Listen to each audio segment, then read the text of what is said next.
Okay, I think we're ready to begin. Can you hear me?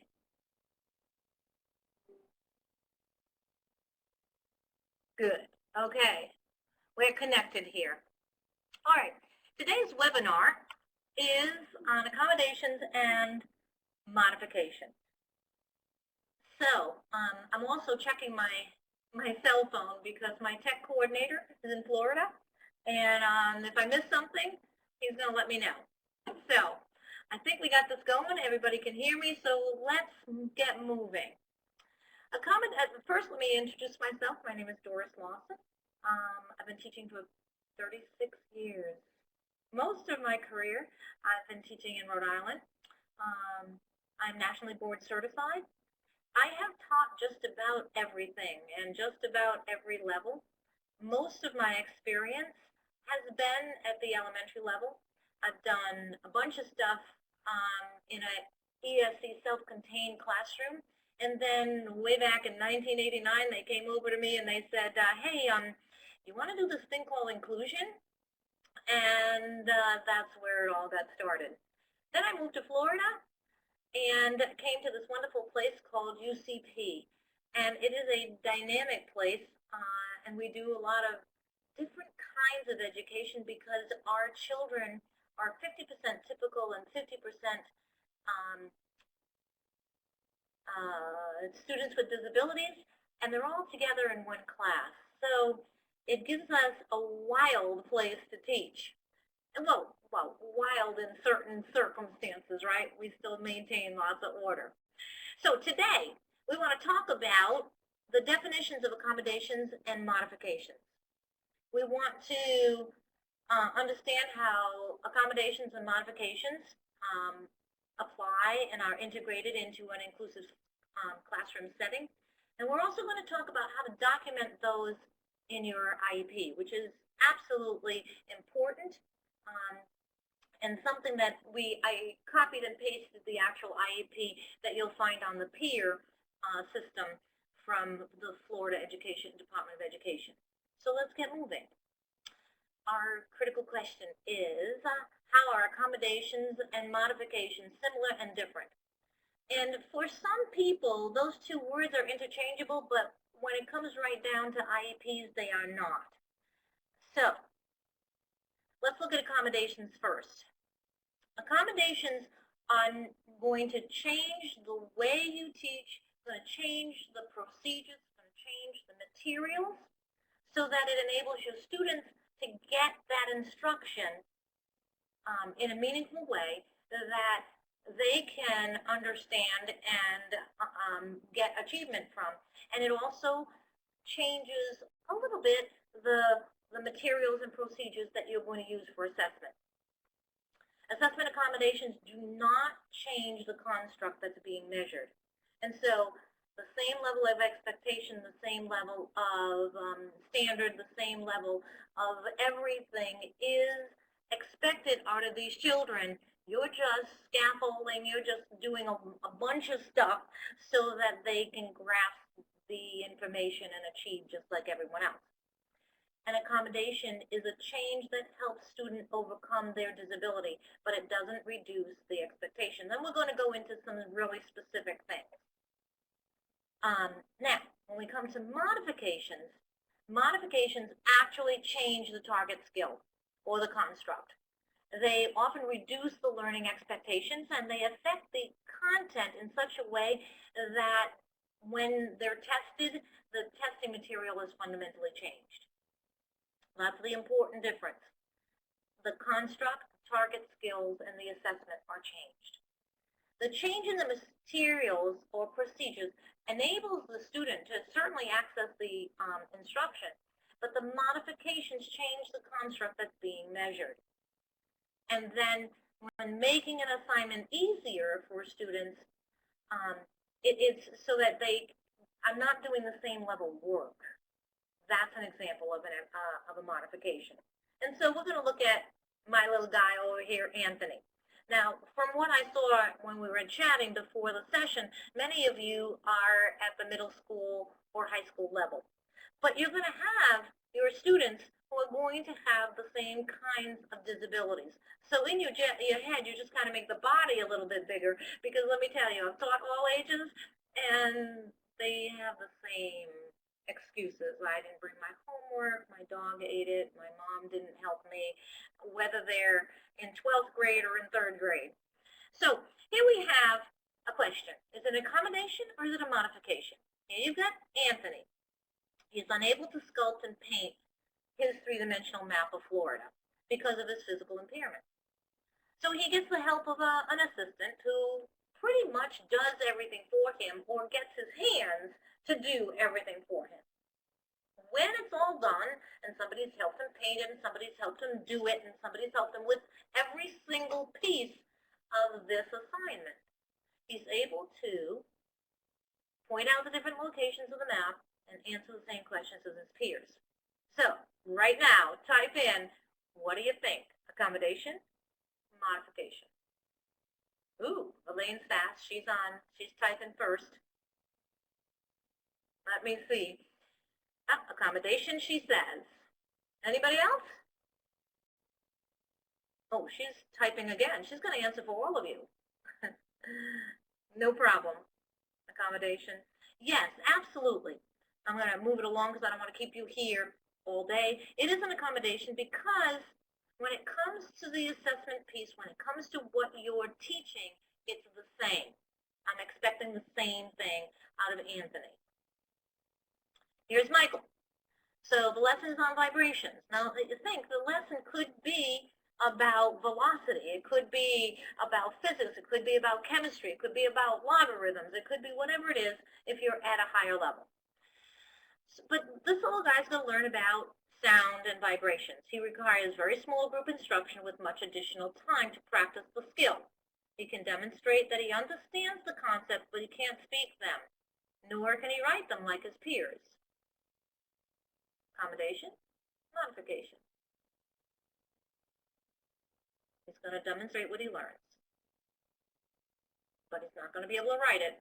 He's not going to be able to tell you because his cerebral palsy affects his speech and so forth. As it says, accommodation.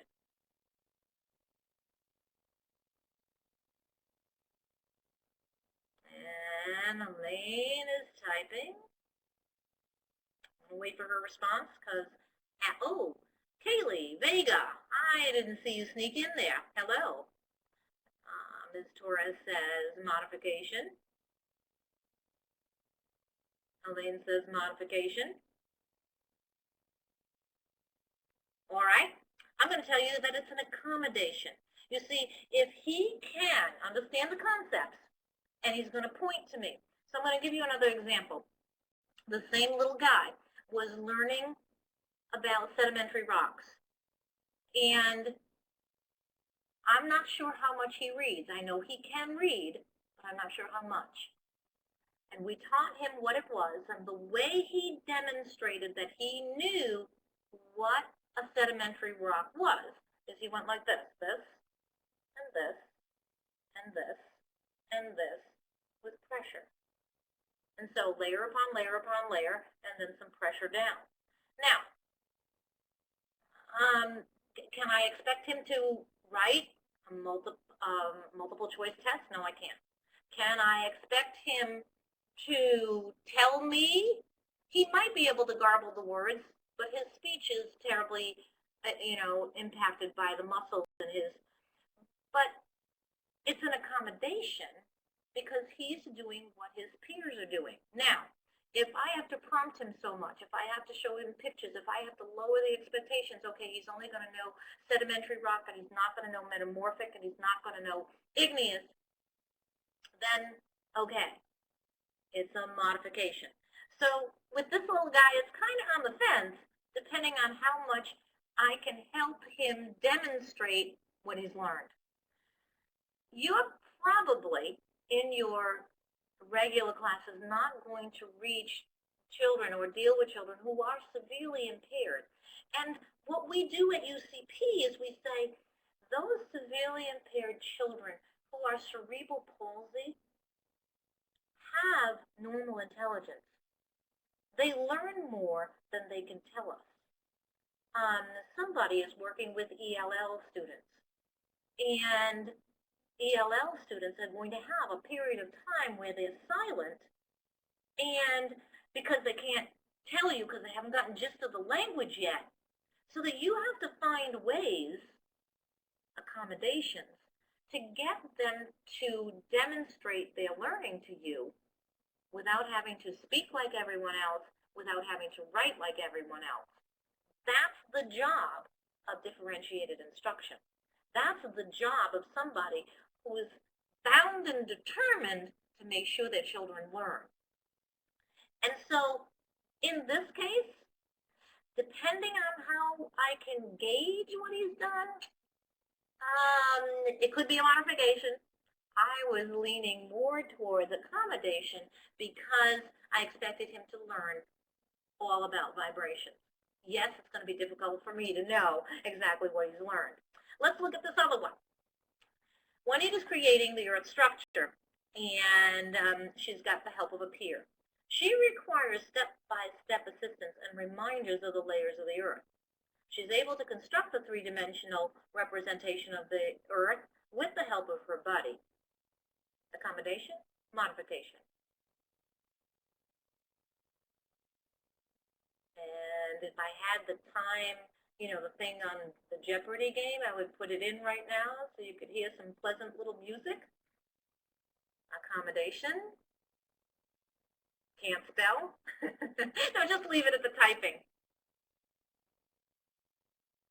Accommodation. Ooh, I'm not explaining myself correctly. This is a modification because she requires somebody right there to do everything for you. And maybe I wasn't clear enough to say that she's not able to remember the step-by-step. She's not able to know the layers. She's not able to know. So she needs somebody right there to help her do that. And that wasn't clear. That was my fault. I wouldn't be able to expect this child, after she's done, to tell me what the layers are. And I wasn't clear about that. So let's just go over it again and try to make it clear. Accommodations are going to be if you expect your child to do what everybody else is going to do after you've helped them through whatever means. They're able to tell you this, is the mantle and this is the core. And they're able to some way or another prove to you that they've learned it, no matter what you had to do to get them to that point, okay? Additional time and so forth. If after you've given them all that you can and they still can't get it, or you've had to take the reading level and reduced it so much that they're only learning a few of the skills and concepts, that's where the modifications are. That's modification. The other thing is the accommodations. Is that better for you? Yes? No? Yes? Okay. All right. So what kinds of accommodations can I implement in my classroom will be the next critical question that we want to look at. So here are some examples. You've got buddies in small groups, you've got technology, you've got a variety of tools so that if you need somebody that's got a book stand, a colored overlay, something that maybe they need the text read to them, those sorts of things are accommodations. And here are more. If you need an adult, well, you had peer buddies. Now, the adult, your assistant in the classroom, your intern, your whatever, they can provide structure in the work section. They can remind people to attend. They can encourage them to keep working. They can add additional remedial instruction right there in the setting. That's fine. That's an accommodation. Here's another adult who is assisting the physically impaired, who is reminding to do accurate and careful work, who is telling them, you have to be nice to each other and might even break away an autistic child and do a little short social story and plop them back into the instructional setting. That's accommodation. Now, here's a modification. Hopefully this one will clear up the mud of accommodation and modification. Here's Stephen. He's experiencing a great deal of problems, difficulty making reading progress, while everybody else is reading a section on grade level and answering questions about main idea and supporting details. Stephen is reading at his instructional level and answering literal questions, just the ones that have to do with who, what, and where. See how I changed the construct? I lowered the expectation. Now, if Stephen, let's say, was able to read at a lower level and was answering main idea and supporting details, and then I was able to read him up, get him a little bit higher, and then even if he couldn't read the material at third grade level, but he was able to hear it and then tell me what the main idea and the supporting detail, that would be an accommodation. And I'll give you an example of that. I had a young boy. The hemispheres of his brain were separated because he was having too many seizures. And the only way that they could stop the seizures was to split the brain. Now, that means that his eyes were never going to be level enough to read across a line of print. So, he had general knowledge. He was a bright kid. But when he was reading, he'd end up picking a word from the bottom of the page, and it was here, and a letter from here, because his eyes were uneven. Now, I know that if he goes to college, there's this thing called reading the text on the computer. If I can teach him what's the main idea, what's supporting details, what's this whole gist that this thing is about, what are the critical thinking skills that you need to deal with this, and he can go to college and he can read his text, he would be like a blind child. That's an accommodation. The problem exists in the way we have testing right now. And I've got my fingers crossed that eventually one of the testing accommodations for reading will be reading the text over the computer to the child. Right now, it's not. And so this child I was telling you about with the brain severed, I could not read the FCAT for him. Although, if I read the FCAT and all the questions, he probably could have answered them better than anyone else. But on the FCAT, I needed to check with my testing coordinator, who has all the definite rules and regulations on what to do and what's not accepted to disqualify, this child, or to disqualify me as a testing proctor. And she contacted everyone, and no, it could not be read. Hopefully, as the testing becomes clearer what we're going to do now with our new Florida standards, maybe that reading text will be a piece of it. Right now, it is not. And so you got to be really tricky when it comes to the actual state assessments. Okay, now, how do I document these on the IEP? Has anyone here, in this list of participants here, written an IEP before?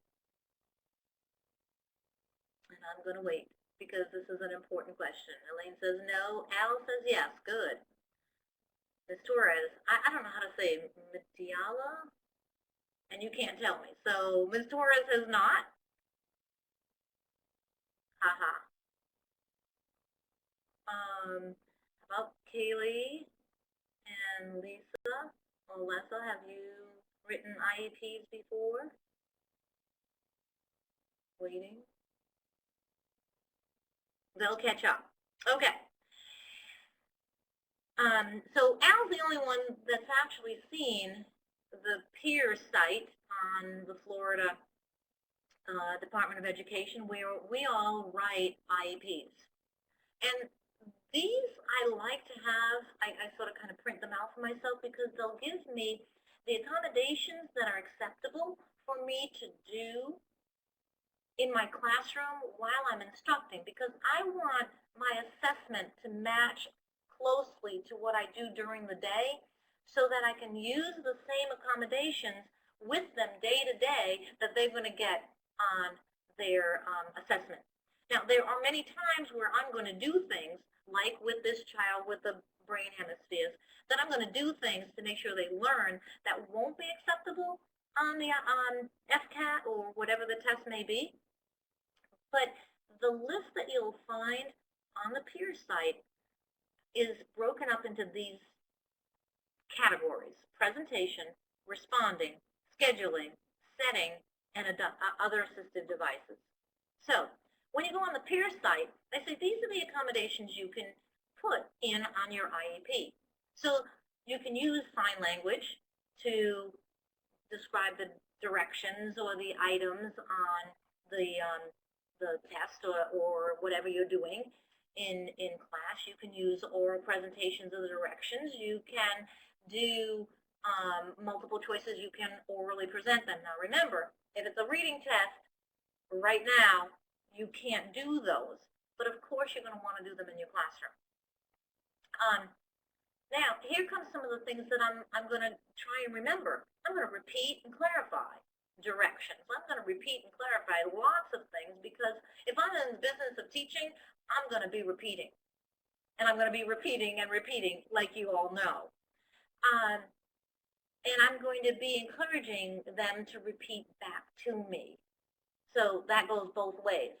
I might, now with my kids at a 3rd and 4th grade level, I don't provide too many copies of directions, but at your middle school and your high school level, you'll probably want to encourage copies of directions, copies of notes, so that if they're not adept at writing or typing or keeping that sort of thing, one of the accommodations that could be, if you see it, is note-taking assistance, or the teacher provides notes for your older kids so that they'll have a framework.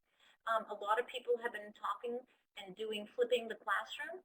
One of the things that we try and do is tape our sessions and put them up so that kids can review them at home, and they have like your actual lesson there to go to, so that if you're not really good at reading or you need to repeat yourself, that whole flipped classroom helps you look at that same lesson that you heard as many times as you want. The level books. This is the one that I was talking to you about before. Let's say you've got an 8th grade student who's reading at a 4th grade level, and yet they're intellectually capable of doing the reading, the math, not the reading, the math, the social studies, the science, the everything. They can understand all the concepts. They may have something that's giving them great difficulty in learning reading. There's no reason why you can't, while you're providing instruction, some material, some reading material that's at a lower level. Remember the touch point here where it separates from being an accommodation to modification is if you lower the expectation of knowledge, so that maybe they can't read an 8th grade level, but they can get everything at a 4th grade level, and they're getting all the concepts, and when the test, the assessment comes in, they're able to demonstrate somehow that they've mastered all the concepts. You haven't changed the construct of your lesson. You haven't changed the standard. You haven't lowered the expectation. Recorded books and text recording. Now here, that child would be perfect because that's what we provided for him, was recorded books and text. And then we have the whole testing issue. Self-instruction, self-questions, sample problems and tasks.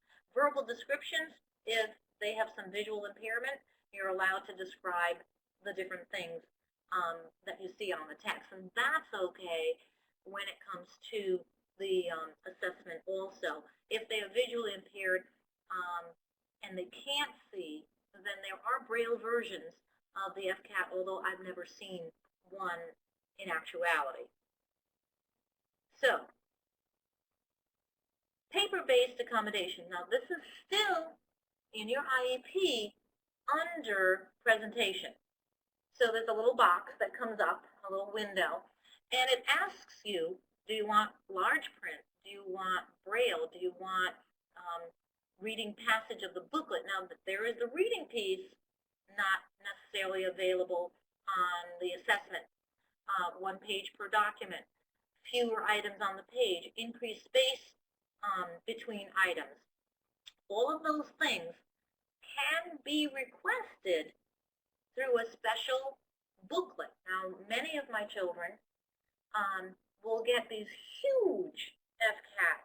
Well, we'll see what happens with the next test, but huge FCAT, and the print was very large.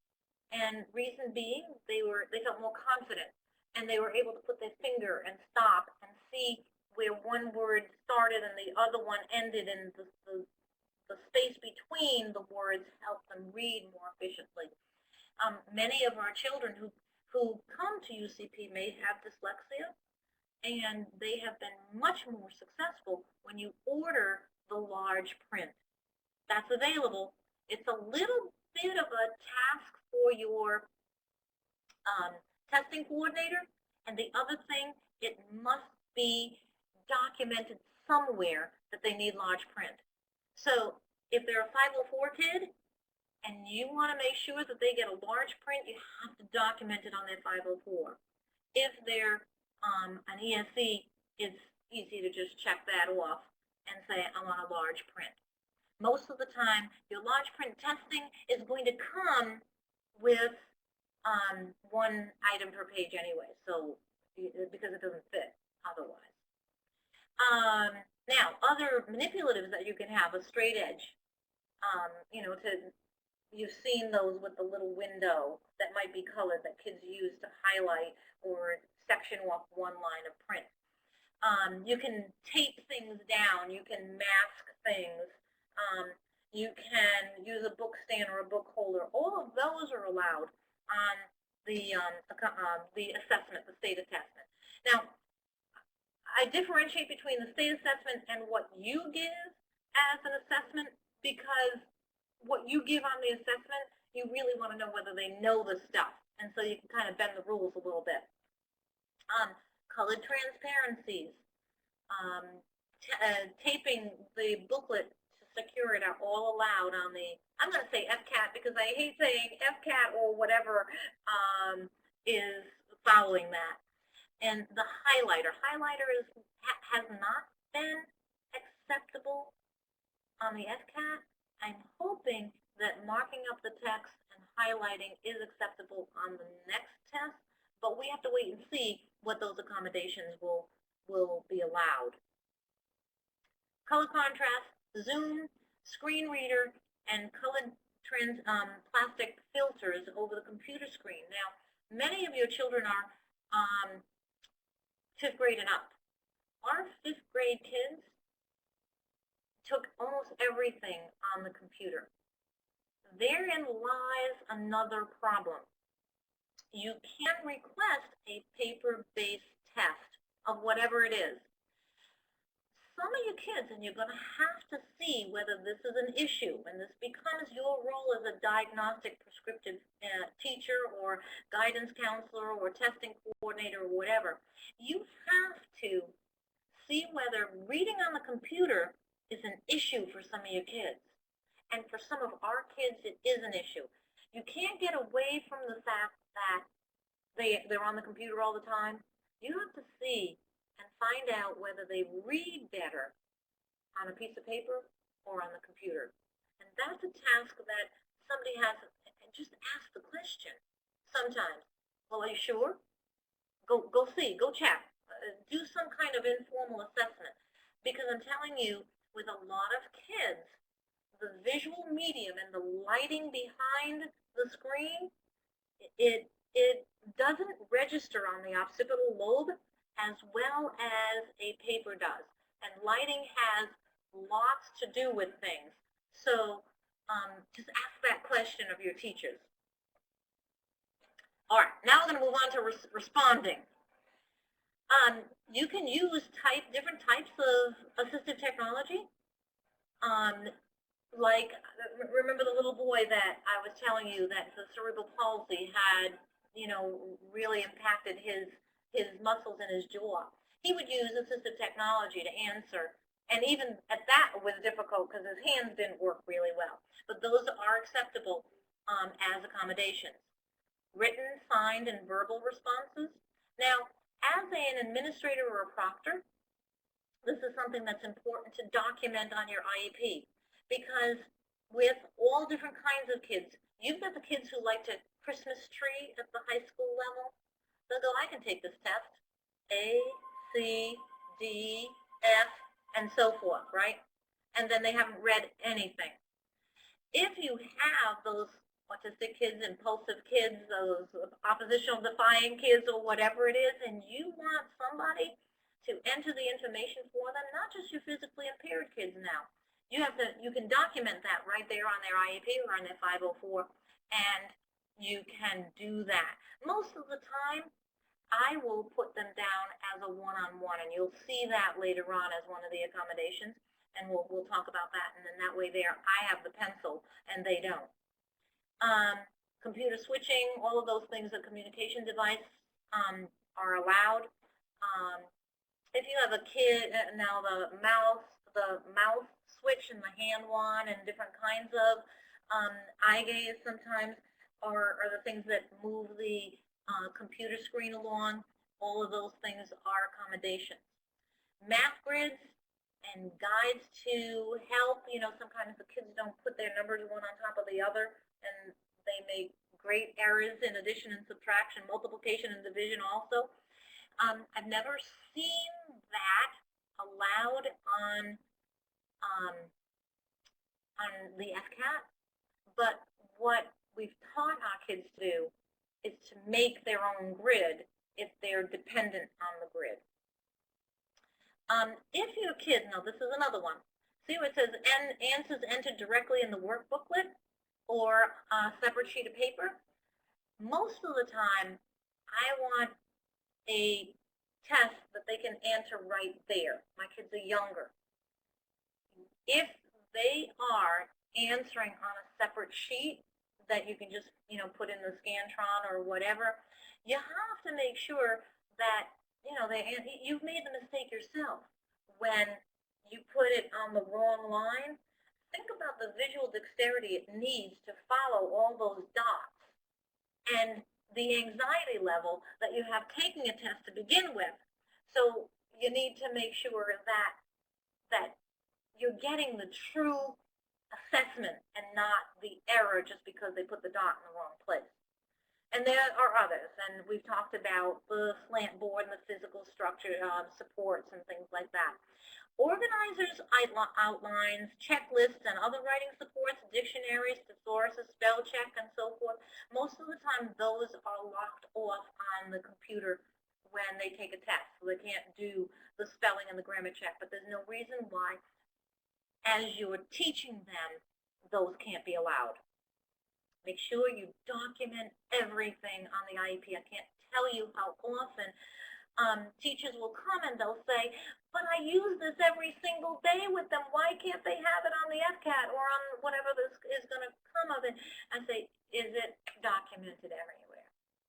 And so the IEP is one row, the 504 is another, and you make sure that you get them right, written down. Here's the scheduling piece. You can take a test and administer it over brief sessions and with frequent breaks. Most of the time, that can't be handled on the computer because the computer is timed and you're done. So if they need frequent breaks, if they're not the kind of kid that's going to be able to go from beginning to end, request a paper-based test, and then that way you can break as often as you want. You need to write down if they need to be tested at a specific time of the day. And that's important. Some kids don't really do well. Some of our autistic kids don't do well first thing in the morning. They need to get going first. They need to say, okay, I'm here, and so forth. And sometimes we have them come almost a half hour early so that they can get their body set. And sometimes our kids test better in the afternoon. So that's another question if you're a coordinator, that if you want your best test scores, you've got to make sure you do it at the time of day or with the proper accommodations that are going to get you those great test scores. Extended time, it says describe. You can write a percentage right there. 100% additional time is usually what people write because they give them double the amount of time. Sometimes you can put 200% or 300%. Most of the time when it's over 100%, it means I'm going to give this kid as much time as he needs or she needs to get it done. Most of the kids don't need more than 100%. Time management, checklists and so forth, visual schedules for your autistic kids, those are acceptable, and they are just accommodations. They are not modifications. Predictable routines and things like that. Here's the setting piece, okay? The top two, familiar place, familiar person, are your most powerful. Your kid needs to know that you're in their corner. If you're teaching them science in the science room, and then you take them to the cafeteria, and you test them because that's where everybody else is testing, or they're testing in a different room, they're probably not going to get as good a score. And it is documented in brain research that those top two have a significant effect on children. If you're the testing coordinator, or if you're the ESE teacher, or if you're somebody, you make sure that your kids are tested with the person that taught them and in the place they were taught. And it's going to make a significant difference. Guaranteed. Take my word for it. Done it both ways and have suffered the consequences. Here's the administered individually piece. Remember when I said I wanted to make sure I was the one that filled in the dots? I'm going to make it a very small group, or I'm going to make it one-on-one individually. If you're going to write your very small group, you need to describe the size.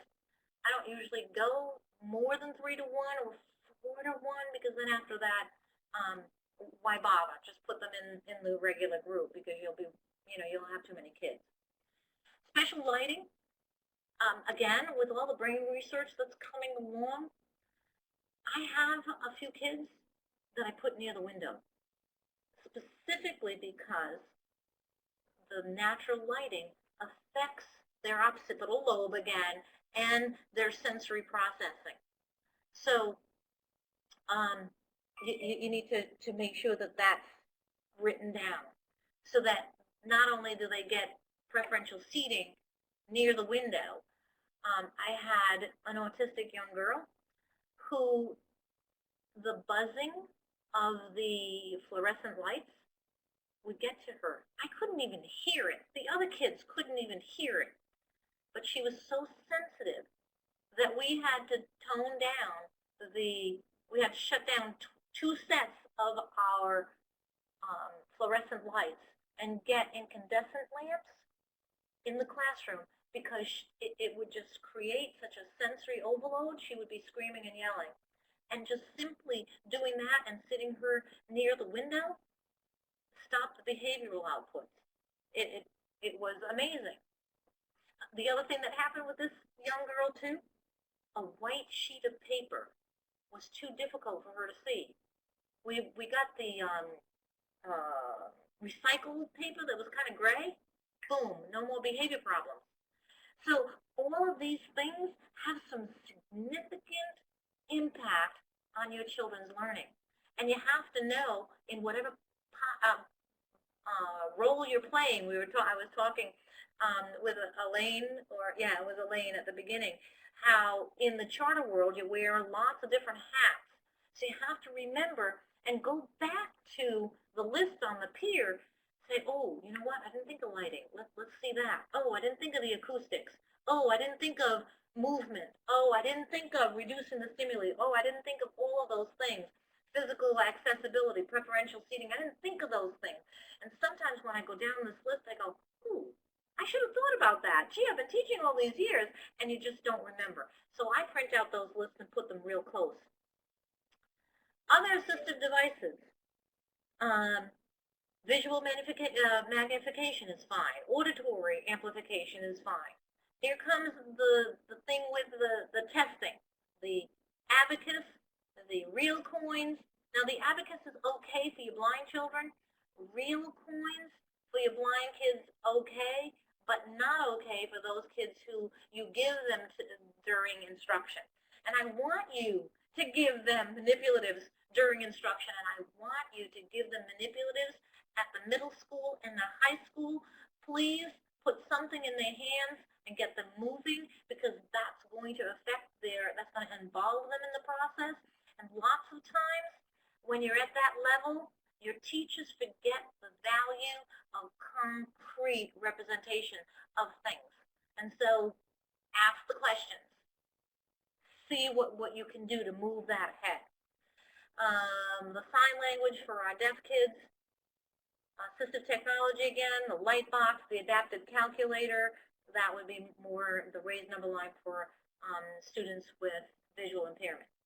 Okay, now there's a section on your IEP for examples of other accommodations.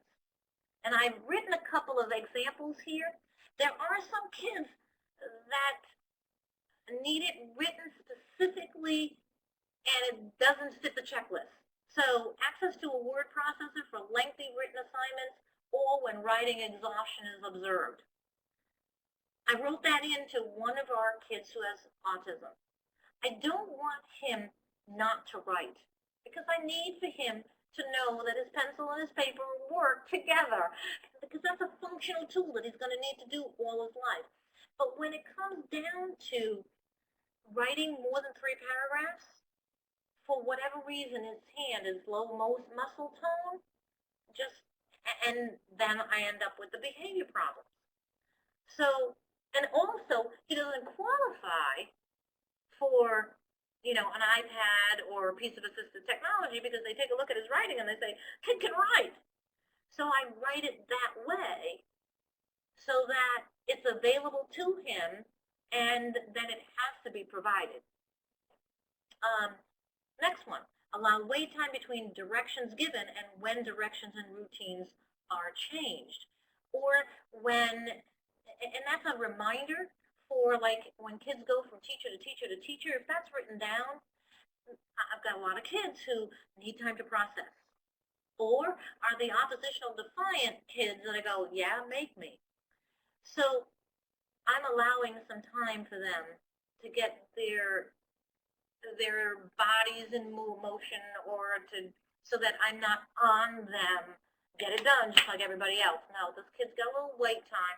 Or I'm going to repeat the direction. I'm going to say, okay, next 5 minutes, we're going to be doing, some kids at your middle school and high school level need a reminder that the bell's going to ring. But you got to think about that sensory overload on some of our autistic kids. Imagine being a kid who the buzzing of the lights distracts. Think about how a bell for most kids is going to go, oh, okay, time to leave. For some other kids, it spurs tiny little seizures. And you get these minute little seizures in your brain, and then your brain's not functioning. And then it exhibits itself in behavior. And you look at it and you say, what's wrong? Every time I get to the end of the classroom, this kid does he not want to leave me? Does he? And all the time, it's the sensory input, the sensory processing that's difficult.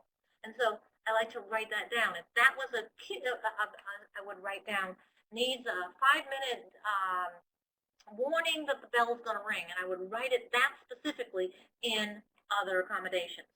And then the third one, assignments and tests administered by a familiar person who has been appropriately trained. So let's say you're in the testing schedule and the teacher has got, I don't know, a bunch of kids, small group, individual, and the principal says, or the next door teacher that's been around or that knows that I know this kid and this kid knows me and I can be the proctor. Make sure that that person is appropriately trained in all of the things that you know. And that's another important piece, and that's why it's written specifically that way. All right, I went off and I copied, I hope the Florida Department of Education doesn't have a problem with this, but I copied a section of the IEP of what it exactly looks like, because there's additional pieces of information that you need to write. Okay, so here's the classroom instructional accommodations. It says assignment administered over a brief session, allowing frequent breaks. You gotta, usually the initiation and the duration are when they match up with the IEP, when it starts and when it ends. Frequency, okay, now, you need to, in some places you need to be very specific Like sometimes you put daily, sometimes you put 30 minutes a day, 2 times a week, sometimes you put during testing, but if it's something that that you do every single day, then that's fine. You can just write daily. If it's something that needs to be more specific, and many of you are not writing IEPs at this moment, and so if you take the peer training that they have, or the writing quality IEPs or something like that, they'll go through exactly, but I'm not going to belabor this point because this is not a how to write IEP. Your location, you can write things like ESC and general education classroom. You can write school campus, but those are the things that need to be written so that everyone understands the accommodations that this child is getting.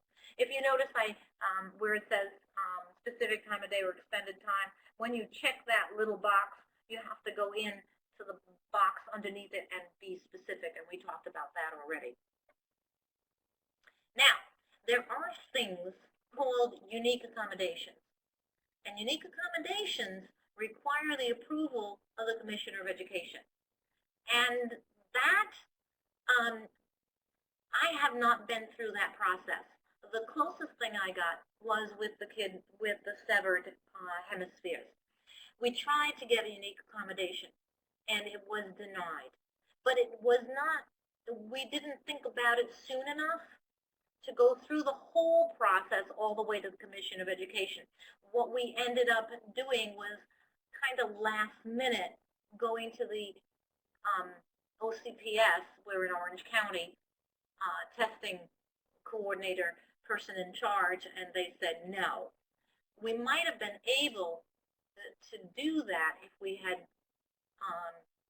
gone through the process, but there is a process for unique accommodations.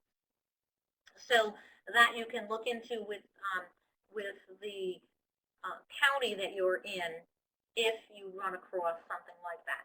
They are unique, and they're very, you don't run across those that much. So now I'm going to show you pictures, okay? Accommodations for presentation. Here's one. And remember, I'm really hot on concrete all the way K through college. Well, actually, preschool, but you know, we're talking about junior high and high school kids. Here's an accommodation. That's an assistive technology. That's a Dynavox. Many of the kids have been moving on to mini iPads that have a much better program than what's on the Dynavox now. Here's a little guy, and this is an accommodation for responding. He had to either draw everything or act everything out before he was able to answer questions. And so he would read a paragraph, and there was space on the floor for him to act it out, and then he could do it. On his FCAT, we went, hey, I did a unique accommodation. We went through the process that allowed us to have him read a paragraph, write a picture, draw a picture, read a paragraph, draw a picture. And I was very limited as far as what I could say, very limited. I could say, can you draw a picture? Do you have a picture? And that was it. But that was a unique accommodation. And so this guy, well, he's kind of a big kid, he ends up being bigger than I, that's an accommodation because he can read, but he needs extra processing time, and he needs different ways of getting that through to his intelligence and long-term memory. Technology is one of the ways that we get around some of our physical impairments and some of our attentional difficulties, so that's an accommodation for responding. Here's our scheduling. A lot of your kids will be allowed to take their visual schedules in if they require that. I know quite a few of my high school kids, when I had them, used to have notebooks for the visual schedule. And Let's turn the page. This is where I need to go. This is what I need to take. I need to go to my locker. And then they turn the page, and it was just a regular, spiral notebook. That's what they use to get themselves to get through the day. That's an accommodation for scheduling. Accommodations for setting. There's no reason in the world if some kid learns and can work better on the floor, but they can't be on the floor. There's no reason in the world why this kid can't stand instead of sit. And so they need to be written down, of course, and many of our teachers need to be coached into looking at a variety of different accommodations. And here's a setting accommodation. Earphones. These things are $10 at Walmart. Bought quite a few pairs. They're noise canceling. They're the ones that people will use at the airport or when they run equipment. They are wonderful in the classroom. And accommodations for presentation and setting. Got two sets of pictures here. A set of kids who can stand and the child who can't, but they can access the same place and learn the same material. Okay, I've done a lot of talking. Any questions? I should ask questions in between, shouldn't I have? It would have given me a break. Anybody? Questions, comments before we end here? Everybody okay? Al's typing? Al, I'm glad you came along because I should have asked you for input while we were talking about writing IEPs. No questions? Okay. All right, I'm glad you were informed.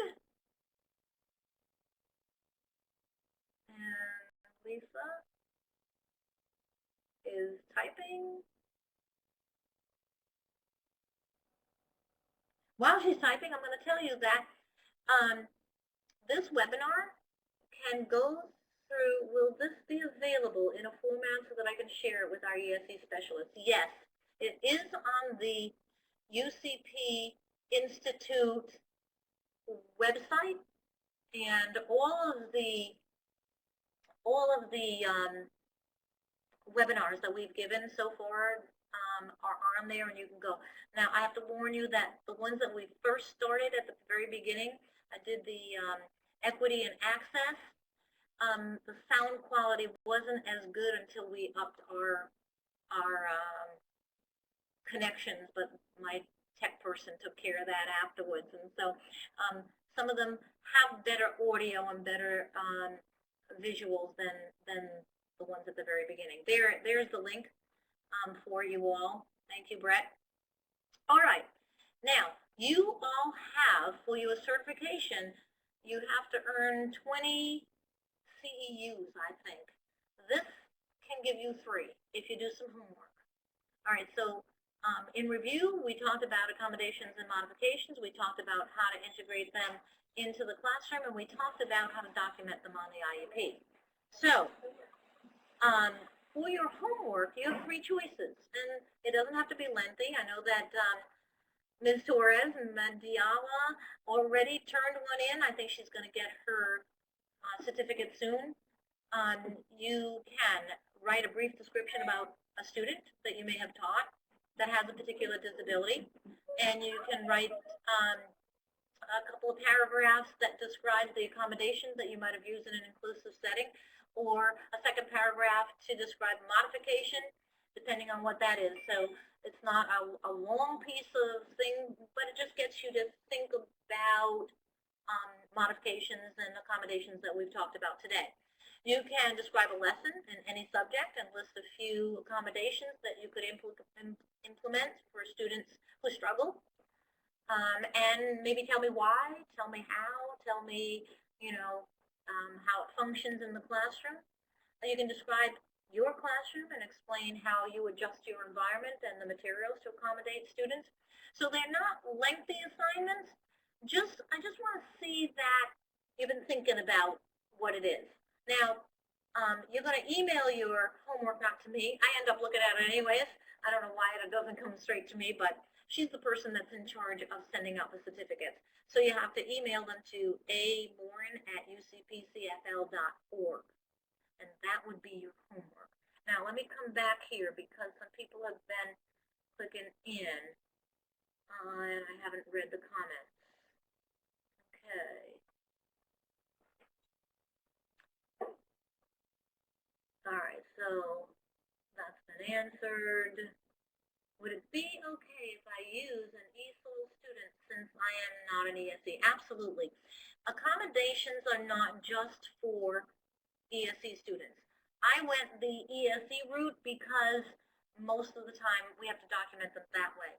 You can use it with all students. In fact, some of my gifted students need accommodations.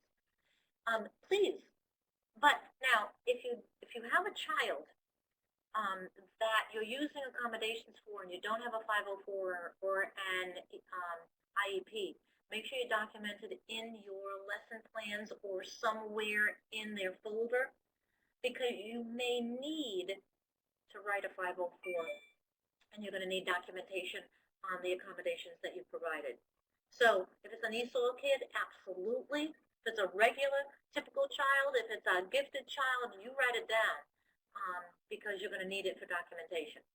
But absolutely, accommodations, modifications, whatever you want to use. We're here to make sure kids learn. Any other questions before I say goodbye?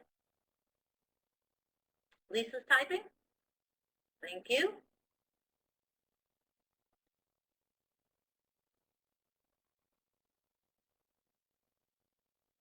Thank you so much. Enjoy your time with your grandbabies. I unfortunately have to go home tonight. My next presentation is going to be on math. It's going to be based on the work of cognitively guided instruction. There are several other webinars in between. I know that there's one that the occupational therapist is giving, and I know that the speech therapist has started giving some too, and I think they're all in the month of August. So check in, get your CEUs that you're going to need for certification, and I'm all glad that you all came today. You can always email me, I think it's on the next slide, at dlawson, UCPCFL. You want to come visit my classroom, you want me to come visit you, just drop me a line. I'd love to converse even more. Even if I do not teach math, can I participate? Absolutely. You never know when you're going to be called in to do math, right? We talk in the charter world that you have to wear many hats.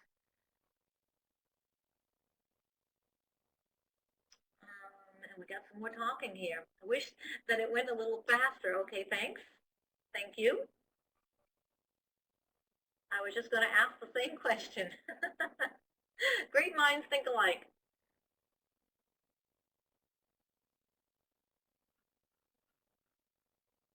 And I'm waiting for Kaylee. Have a great day. Safe travel. All right. Thank you so much for coming. I'm going to bid you adieu. Please send me whatever your questions or feedback or whatever